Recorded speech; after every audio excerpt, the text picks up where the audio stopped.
ഏഷ്യാനെറ്റിന്റെ വാർത്തയാണ്. ഇത്രയും ദിവസം മുഖ്യമന്ത്രിയുടെ മരുമോൻ റിയാസ് മരുമോനെ മാത്രമേ സംരക്ഷിക്കുന്നുള്ളൂ എന്നുള്ളതായിരുന്നു കഥ. ഇപ്പോൾ ഒറ്റയടിക്ക് മാറി. റിയാസും മന്ത്രി എം.പി. രാജേഷും തമ്മിൽ തലസ്ഥാനത്തെ സ്മാർട്ട് സിറ്റി റോഡുമായി ബന്ധപ്പെട്ട് തർക്കമാണത്രേ. ആ തർക്കത്തിൽ സ്വാഭാവികമായിട്ടും ഇന്നലകളിൽ ഇവർ രചിച്ച കഥ വെച്ചിട്ടാണെങ്കിൽ മുഖ്യമന്ത്രി ആരോടൊപ്പം നിൽക്കണം? മരുമോൻ റിയാസ് പറയുന്നതിനപ്പുറത്തേക്ക് മുഖ്യമന്ത്രി നീങ്ങില്ല, മാറില്ല എന്നൊക്കെയാണ് പറയുന്നത്. തലസ്ഥാനത്തെ റോഡ് കുഴിയായി കിടന്ന സന്ദർഭങ്ങളിൽ ഏറ്റവും കൂടുതൽ കേരളത്തിലെ മാധ്യമങ്ങൾ പഴിച്ചത് നഗരസഭയെയും PWD വകുപ്പിനെയുമാണ്. ആ റോഡ് ഉദ്ഘാടനവുമായി ബന്ധപ്പെട്ട് മറ്റൊന്നും കിട്ടുന്നില്ല.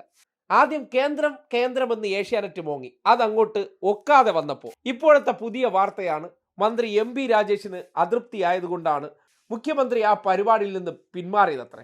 മന്ത്രി റിയാസ് സ്വന്തം നിലയ്ക്ക് ചില കാര്യങ്ങൾ എടുത്തതിൻ്റെ പേരിലും ഫ്ലെക്സ് വെച്ചതിലൊന്നും മന്ത്രി എം.പി. രാജേഷിന്റെ പേരില്ല എന്നുള്ളതാണ് സംഘപരിവാർ ചാനലുകൾക്കുള്ളിലുള്ള ചില മുസ്ലിം വിരുദ്ധരായിട്ടുള്ളവരുടെ കണ്ടെത്തൽ.